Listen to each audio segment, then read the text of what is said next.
Dear student, we are discuss about plus 2 biology part 3. In this lecture, we cover about gynoecium, pistil, female reproductive part of a flower.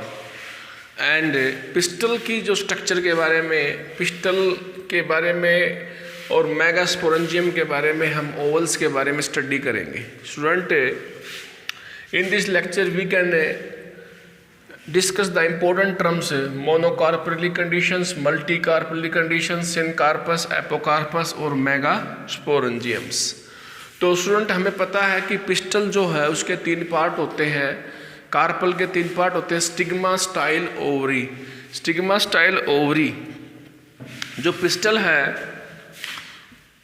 जिसे हम gynoecium के नाम से भी जानते हैं, गाइनोसियम के नाम से भी जानते हैं. इसके 3 पार्ट होते हैं स्टूडेंट, स्टिग्मा, स्टाइल और ओवरी. स्टिग्मा जो होता है सबसे ऊपर वाला टॉप पार्ट होता है, ये सेंटर में पाया जाता है, ये कार्पल जो पिस्टिल है. और सबसे टॉप पार्ट होता है, इसमें कोई केमिकल सब्सटेंस होता है, ये पोलन ग्रेन को रिसीव करता है, पोलन ग्रेन को लैंड करवाता है स्टूडेंट ये. ओके, ये जो ट्यूब होती है इसे हम स्टाइल बोलते हैं और नीचे का जो बेसल पार्ट होता है उसे हम ओवरी बोलते हैं. यहाँ पर ही क्लियर कर लीजिए स्टूडेंट, जो ओवरी होती है उसके अंदर छोटे बीट लाइक स्ट्रक्चर पाए जाते हैं स्टूडेंट, उन्हें ओवल्स के नाम से जानते हैं. और ओवल्स के अंदर एम्ब्रोसैक की स्ट्रक्चर होती है और एम्ब्रोसैक के अंदर हमारा एग पाया जाता है. तो हमने गाइनोसियम के बारे में पढ़ लिया. गाइनोसियम जो है फीमेल रिप्रोडक्टिव प्लांट फ्लावर का पार्ट है, प्लांट पार्ट है, पिस्टिल के नाम से जानते हैं. अब हमने यहाँ पर स्टडी किया कि ओवरी के अंदर क्या है. ओवरी में ओवल्स, ओवल्स में एम्ब्रोसैक्स और आपका ये एग. ठीक है, तो अब देखिए जो ओवरी है इसको हम ओवरी बोलते हैं स्टूडेंट, एनाट्रोपस ओवल्स. ओवरी के अंदर क्या होता है, ओवल्स. ठीक है, ये हमारा एनाट्रोपस ओवल्स है. ओवल्स के अंदर हमारा एम्ब्रोसैक है, इसको देखो हम एम्ब्रोसैक बोलते हैं. और एम्ब्रोसैक के अंदर यहाँ पर ये एग सेल है. ठीक है, इस प्रकार से हम इसको समझ सकते हैं. तो स्टूडेंट हम यहाँ पर कुछ जो टेक्निकल टर्म है वो डिफाइन कर लेते हैं. जैसे मोनोकार्पली क्या होती है, कंडीशन क्या होती है, एक ऐसा प्लांट, एक ऐसा आपका प्लांट का फ्लावर जिसमें एक ही पिस्टिल पाया जाता हो, जिसमें एक ही कार्पल पाया जाता हो. ये मैंने देखो पिस्टिल बना दिया, ये बेस पार्ट है थैलामस. ओके, ये आपका एक ही आपका कार्पल पाया जाता हो, तो उस कंडीशन को बोलते हैं मोनोकार्पली कंडीशंस. ओके, तो आप यहाँ पर ऐसे मल्टी कार्पली कंडीशन को भी अपने आप डिफाइन कर सकते हो. तो सिंपल सी बात है, यानी कि यदि गाइनोसियम के अंदर एक से ज़्यादा पिस्टल है, एक से ज़्यादा कार्पल है, तो उसे हम मल्टी कार्पली कंडीशन बोलते हैं. Gynoecium can represent the female reproductive part. ठीक है, फीमेल जो है गैमेटोफाइट्स को इंडिकेट करता है यहाँ पर गाइनोसियम्स. तो मैंने यहाँ पर बता दिया, उसे हम मल्टी कार्पली कंडीशन बोलते हैं. कई जगह हमने ये भी देखा स्टूडेंट, जो पिस्टिल जो है फ्लावर के अंदर कहीं पर बिल्कुल फ्री कंडीशन में है और कहीं पर पिस्टिल जो है जुड़ा हुआ है. देखो इस प्रकार जुड़ा हुआ है बेटा, ये आपका पिस्टिल है, ये बिल्कुल फ्री कंडीशन में, ये अलग है, ये अलग है, तो इस कंडीशन को हम बोलते हैं एपोकार्पस. ये पिस्टिल है और ये आपका जुड़ा हुआ है, यहाँ पर बेस्ड कंडीशन है, तो इसको हम बोलते हैं बेटा सिनकार्पस. आप इस बात को नोट कर लें, जो सिनकार्पस कंडीशन होती है वो एनसीईआरटी के हिसाब से पेपेवर सोमनिफरम, ये आपका प्लांट है ओपीएम का. ठीक है, वहाँ पर पाया जाता है, इसका ये एग्जाम्पल है. और जो एपोकार्पस कंडीशन है मार्सिलिया, ठीक है, ये प्लांट आपका कंडीशंस है. एपोकार्पस कंडीशन इस प्लांट में पाई जाती है, एग्जाम्पल है ये. ओके, तो हमने क्लियर कर लिया मोनोकार्पल क्या है, मल्टी कार्पलरी कंडीशन क्या है, सिनकार्पस, एपोकार्पस. 1 नंबर का 100% आता है. ओवरी में ओवल्स पाए जाते हैं, ओवल्स में एम्ब्रोसैक, एम्ब्रोसैक्स के अंदर आपका एग. ये आपका जो डायग्राम है स्टूडेंट, ये है एनाट्रोपस ओवल्स का. एनाट्रोपस ओवल्स का टिपिकल डायग्राम है. अब स्टूडेंट इस डायग्राम के बारे में डिस्कस करेंगे. ये कंडीशन हमने सारी सोल्व कर दी. ओके, देखिए अब इस डायग्राम में क्या बता रखा है. डायग्राम में देखिए, सबसे पहले हम कहाँ से स्टार्ट करेंगे? हम स्टार्ट करेंगे बेटे फेनिकल से। देखिए ये फेनिकल लिख रखा है। पहले मैं इसके पार्ट बता देता हूँ। This is all about the anatropous, anatropous vowels. ये एनाट्रोपस ओवल है आपका, ठीक है। और यहाँ पर मेगा स्पोरेंजियम के बारे में हम डिस्कस कर रहे हैं। मेगा स्पोरेंजियम के बारे में डिस्कस कर रहे हैं, ओवल्स के बारे में। ओवल्स आपके कई प्रकार के होते हैं। ये है एनाट्रोपस ओवल्स। इसे एनाट्रोपस इसलिए बोलते हैं स्टूडेंट क्योंकि इसकी स्ट्रक्चर जो होती है वो इन्वर्टेड स्ट्रक्चर होती है, इन्वर्टेड बनावट है, इसकी उल्टी स्ट्रक्चर है, इसलिए इसको हम एनाट्रोपस बोलते नहीं। तो ये ओवल्स है हमारा, ओके। कई प्रकार का होता है anatropous vowels, orthotropous Oval. Anatropous means inverted conditions.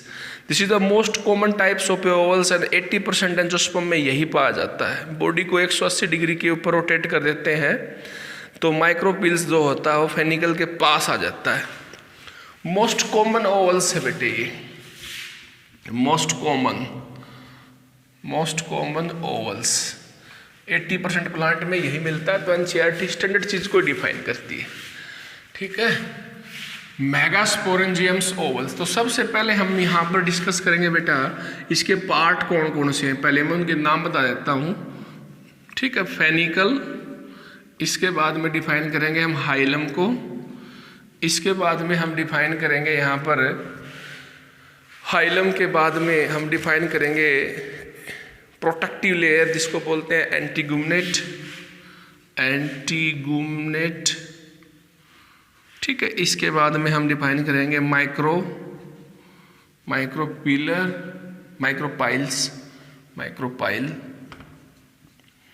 ठीक है। इसके बाद में हम डिफाइन करेंगे न्यूसिलस